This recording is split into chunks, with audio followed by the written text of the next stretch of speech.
Good afternoon. How you feeling today? I'm doing good. How are you? I'm not doing bad. Good. So, I just want to get to know a little bit about your past, your upbringing, what hardships you went through, and how you made it to where you are now.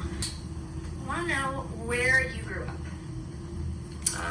I've grown up in a lot of places.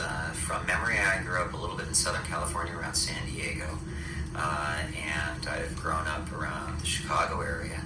I remember grade school around there. And then I'd say most of my growing up was in the NorthEastern Ohio area around here. Youngstown, Ohio is a steel town in NorthEastern Ohio, kind of halfway between Pittsburgh and Cleveland.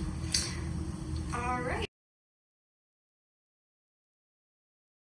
What memories stick out the most from which place?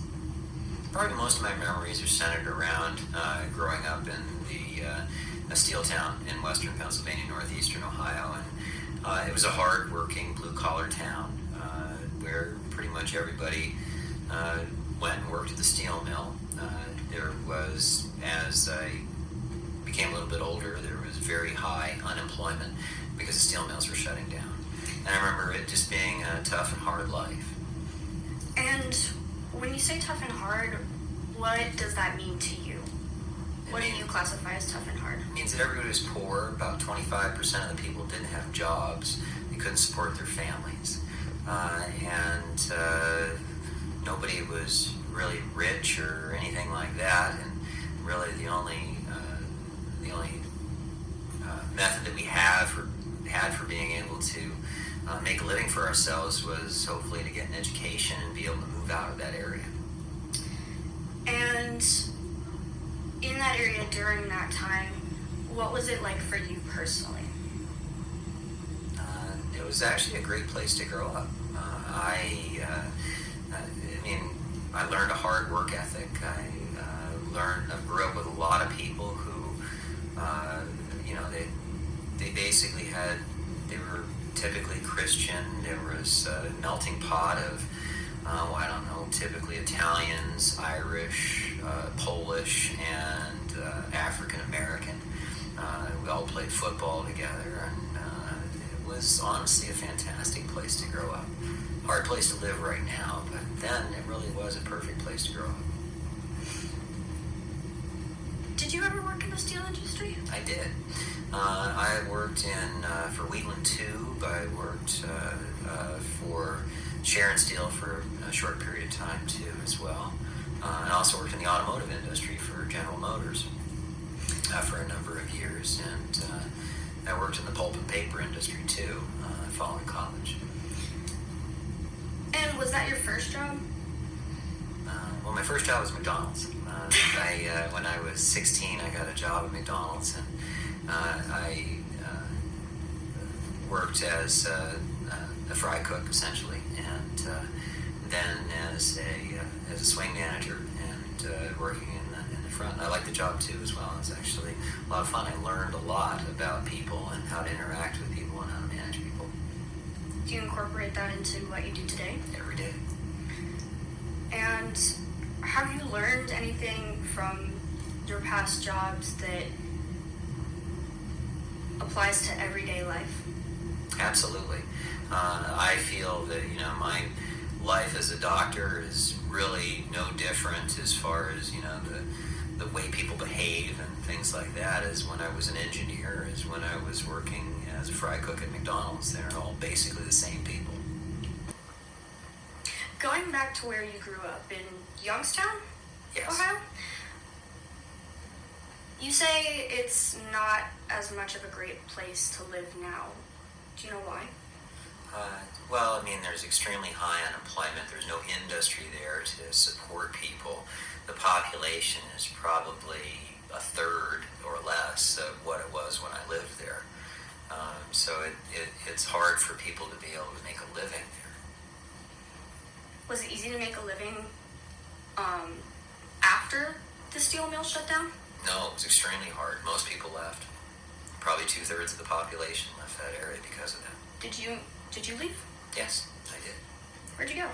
I moved down to Columbus, Ohio, where I got a job in the pulp and paper industry and worked for a company called Babcock and Wilcox. worked my way through school. I mean, my tuition wasn't very expensive. It was honestly $1,200 a year for my books and tuition. So it wasn't expensive. I, had a job where I was working for General Motors, and I made about between $10 and $12 an hour. So I actually could support myself pretty easily. Our rent at that point in time literally was $100 a month, and even with a really nice apartment, it was $400 a month. So it really wasn't that expensive to live there. And my first car was almost brand new, and it was $6,200. So I could afford pretty easily to pay my way through school. Plus, I was on a full scholarship too, as well, on top of that. So I had more than enough funds to be able to move myself. And did you ever move with your parents anywhere? No, I did not. Did you live with your parents? I lived with my mother from when I was born, and we moved several different places when I was young. But from the age of about 11 or 12 on, I lived with my grandparents, and we lived in the same place in NorthEastern Ohio that they lived in until, my grandfather's death and my grandmother moving out here to live with me. And was your mom part of the baby boomer generation, do you know? Yeah, she would be considered an early baby boomer. Yeah? Yeah. That your mom was a boomer, what were some hard things that you saw her go through? She was a single mom. She had to put herself through college. I was in daycare, and she had to try and raise me during the early 70s in Southern California, which was a very enlightening and probably trying time for many people. What was going on in the 70s in SoCal? It was the end of the Vietnam War. There was sort of the revolution of women's rights and drug use and free love. She was kind of a hippie at that time. And how do you think that impacted you? I certainly think I'm all for women's equality. I do. And I certainly see things from a little bit different perspective. The way some people live. I mean, there's a whole different world out there. I mean, I have my own perspective, but it certainly opens up my horizons and the way some other people live. And you also said that she wasn't able to take care of you. Would you mind telling me why? Well, yeah. I mean, she had to work hard. She had to work a job. In addition to that, she also had to put herself through school. And, I'm also a child that needs to be cared for, too, as well. So it was difficult for her to do that. She did have some problems with alcohol. And it was just a challenging time. And when did it start to get better for you? When did what start to get better? My life? When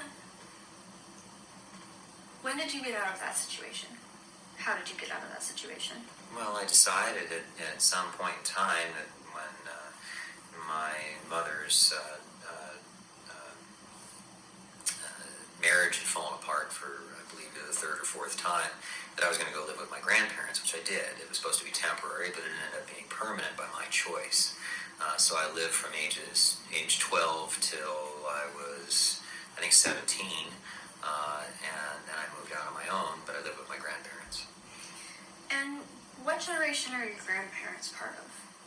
They were both right in World War II. They were what we call the greatest generation.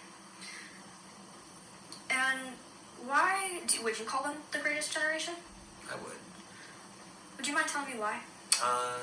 They lived through the Great Depression. Their parents did. They were children in, the 1910s, so they knew the Great Depression quite easily. They knew what it was like to not have food and not have jobs and to go through World War II and fight and worry about somebody invading their country and worry about somebody killing them. Did they ever talk to you about that? Absolutely. As a matter of fact, I used to ask them about it. What was one of the most shocking things that you ever heard about that? Something that has stuck with you maybe till today? I can give you an instance of something that I did. I found out. Sure. I took my grandfather, who was a Army Air Force pilot during World War II, and took his 48-star flag, and I draped it over myself, and I got a pretty good beating because of that, because he had seen so many of his fellows underneath that flag, and because they were dead, and he not only did he think it was necessarily disgraceful, but mostly it just bothered him to see his grandson under one. Do you think they loved you? Absolutely. Did you learn any lessons from them that have stuck with you till today? More than I can count. What's one that you look back on every day, if you have one? It's to work hard every day and to love what you have around you. Were they an example? Even if of it's that? simple, absolutely they were. Do you see that in many people today? Yes, I do. I think it's hidden with a lot of the trappings of society and electronics and everything else, but I think generally people are pretty much the same all along. I really don't see big differences, and I think historically they've always been the same too as well. We like to think maybe they're different or they're not as good or anything else, but I think in general they are.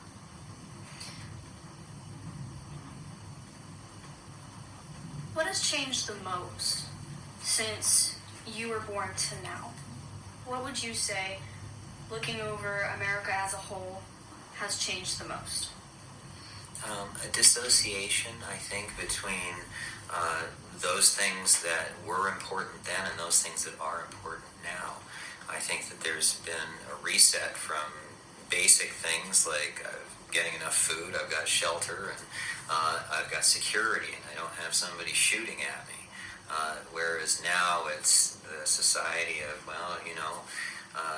those things are all taken for granted, so, I'm worried about why I don't have as much as somebody else has. And that there's a certain inequality in life and unfairness. Everything necessarily needs to be fair. But if we go back where we no longer have all those necessities, or we have a potential loss of limb and life and food and shelter and those types of things, all of the things, trappings that we seem to get bound up in now fade away instantly.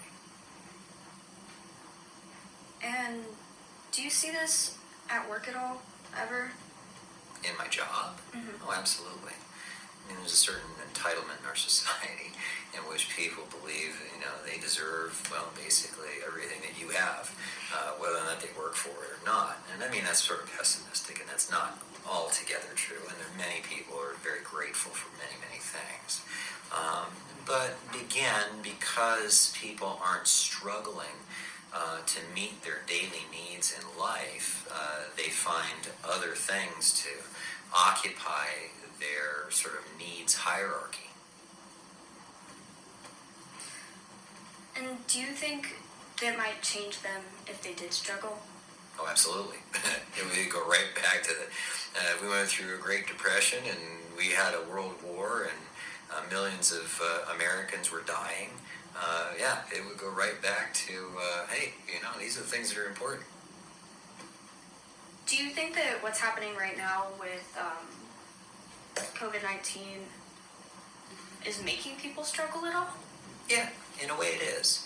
And I think with the COVID-19, there is a little bit of a reset in understanding what's important in life. So there's actually, some untoward benefits of this for society, and that, we start to realize what really is important. And there are a lot of things that go by the wayside very quickly when you're worried about life and limb. Have you had any one of your patients mention anything like that to you? What has gone by their wayside? My employees, their jobs, the jobs of many of my patients too as well. They're worried, they're struggling, they wonder where their next paycheck is going to come from. And a lot of them even worried about getting sick too as well, especially since a lot of my patients are older, they're elderly, and many of them are very sick too as well. This is a real threat for them. Elderly people that come to see you, do they seem fearful at all to be in a doctor's office? I think in general there are subsets of people, but I would say that the elderly people typically have been through so much in their life that they're usually not as fearful as you might think. To be honest with you, it's usually the younger people who don't have as much to fear, but who don't have a backlog of understanding, all of the scourges of contagious diseases that have come through, that they're the ones that actually are the most fearful and should be the least fearful. The elderly are remarkably stable with this, and they understand it will pass because they've seen it before. Do you think that would be important for the younger generations to learn as they grow up? Oh, they will. They're lucky to be around long enough. I have a saying that the great thing about getting older is that not much surprises you. And the sad thing about getting older is that not much surprises you. And when you were young, what pushed you to go and become what you are now? Necessity. Nobody was getting jobs. Otherwise, I probably would have worked in a steel mill. But the only people who were getting jobs were engineers. I was terrible in math, but I figured I was going to become an engineer anyway. So I just worked really hard. And that's what I did, and I loved it. I love the creativity that was involved with it. Right now, I'm actually a physician, but I'm still always an engineer. And I went on to become a physician because I thought maybe there was something else out there for me in some other way that I could use the skills that I have in my life to make the world a better place. And that really is my one overriding main goal, is to make the world a little bit better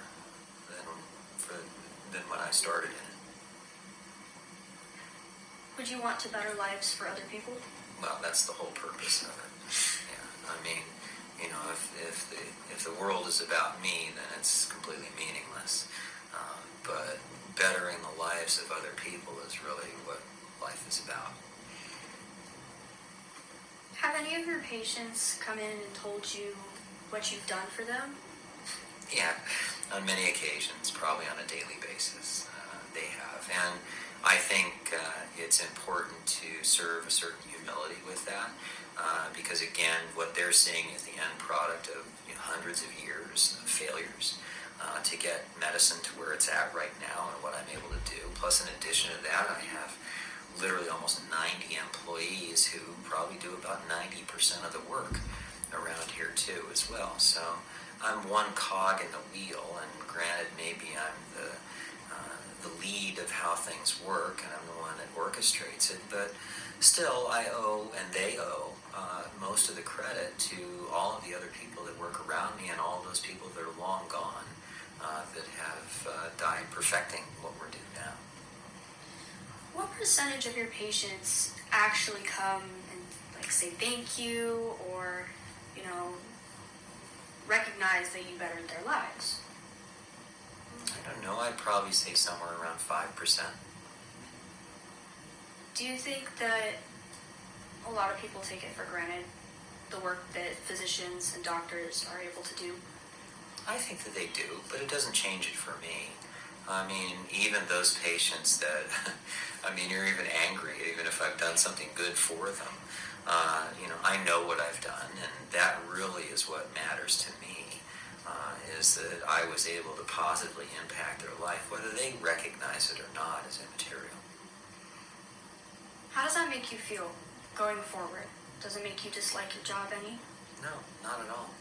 As a matter of fact, I love my job, and I love people. And I love people despite all of their shortcomings. Some of them are just nasty jerks. But still, in their own way, they're lovable. And some people are just wonderful, beautiful people, and it is nice to be around them. mean, obviously, it's easier to be around somebody that is pleasant, but that's what gives the variety of life. And to each their own. Everybody has their own struggles that they're dealing with, and I try my best to compensate for that and to at least make their struggles in life a little easier.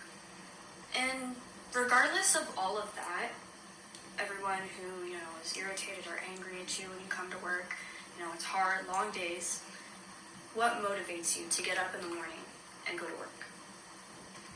I'm changing the world, and I'm making it a better place. That on my deathbed with my last breath, that I knew that my life was here for a reason, and that I positively impacted God's children and the people around me. And if you could sum up that motivation into something to live by, what would it be? Well, to be honest with you, it's simply all life and everything in my life and pretty much in everybody's life just comes down to the golden rule. And if you live by that, it's a beautiful way to live. That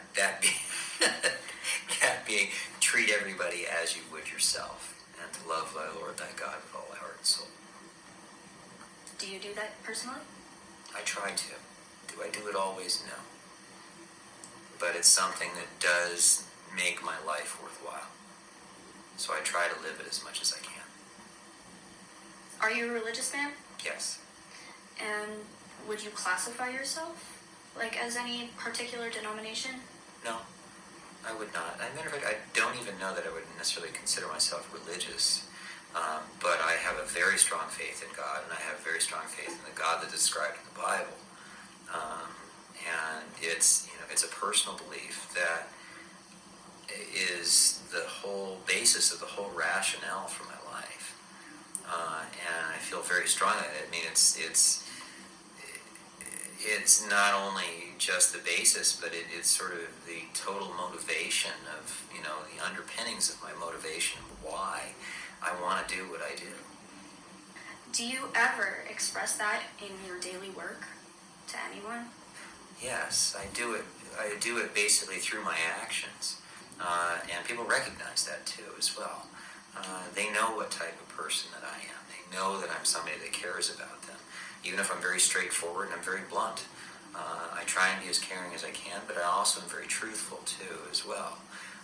And I think that they recognize that, and they recognize that the fact is that I truly love them, and that I'm trying to express that in my care for them. And whether they outwardly say so, which often they do, and I've had people even comment, they say, "Are you Christian?" And I'm glad to tell them that I am, but I'm not somebody who in any way would pound their chest to say I'm a Christian. And I would do that for fear of any hypocrisy that I may demonstrate in claiming that that's what I am. So you probably haven't always been faithful. That is correct.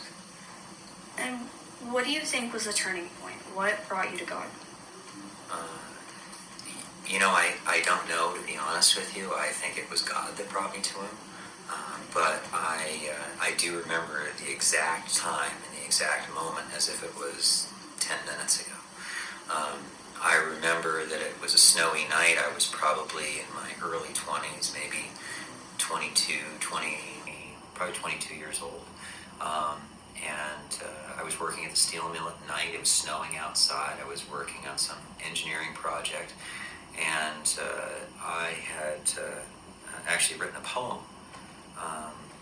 I take that back. I didn't write the poem at that point in time. I remember thinking what a beautiful night it was, and I remember being remarkably lonely at the time. And I was pondering why am I here? What is my purpose in life, and why, am I even doing what I'm doing? And it really, I realized almost instantaneously at that point, almost like it was a wave that came over me, that my life was utterly and completely meaningless without the belief and the faith that God was there, and it was a living God, and one that was watching over me, and one that loved me. without that, I was only there for myself. I mean, I could say I was there for other people, but why? You know, what purpose would that serve? I mean, in the infinite universe that we live in, I mean, I am as close to zero as I can possibly be. And it just means that my life is completely worthless and meaningless without a belief and a faith in God. So I decided at that point in time in my life, and with the feeling that I had internally, which was overwhelming, that that's what I was going to do. And that is what I did. As a matter of fact, I wrote a poem at that point in time called The Scientist's Paradox. And it was, I can't quote it. I could if it were in front of me. But it was a poem that demonstrated this struggle between somebody who is logical and scientific and somebody who needs faith. And they're not incompatible. They're actually extremely, very much compatible with each other. And it was actually the poem that I used as my personal statement to get into medical school. Probably kept me out of some medical schools. It was essentially about entropy and the existence of God. And do you think you are where you are supposed to be? Absolutely, I do. And I don't think it's my doing. I can see every turn how my whole life is essentially a miracle from start to finish. Everything that I have done has been done for a reason that in no way would I have been able to predict. And it has put me exactly where I need to be. And I wouldn't give back 1 second of my life at this point. Would you have been able to make it through a hard upbringing, not being with your parents, going through hard schooling, tough schooling, being lonely, without God? Sure, but it would be such an empty existence. I mean, what's the what for, you know?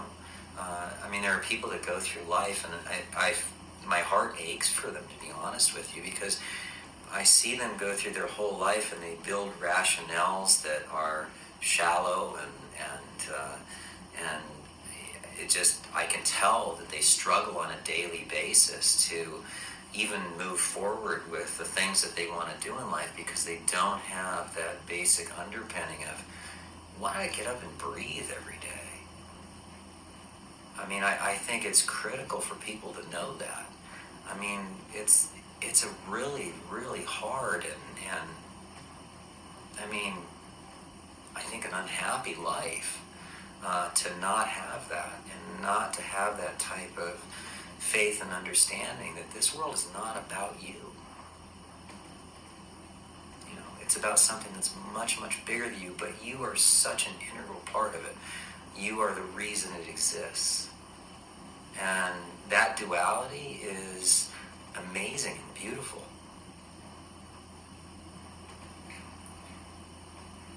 From your childhood to now, do you think that you are a better person than you were when you started to figure out kind of who you were? A better person? I don't think I'm necessarily a better person. I'm a wiser person.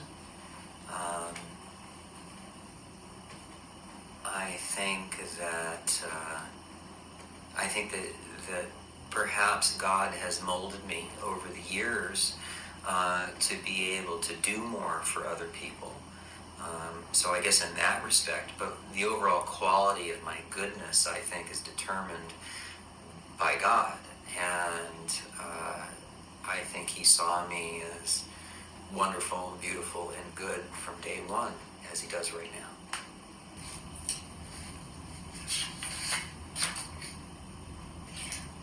What are your hopes and expectations for moving forward through life, continuing in your work and your practice, and maybe at home or for yourself?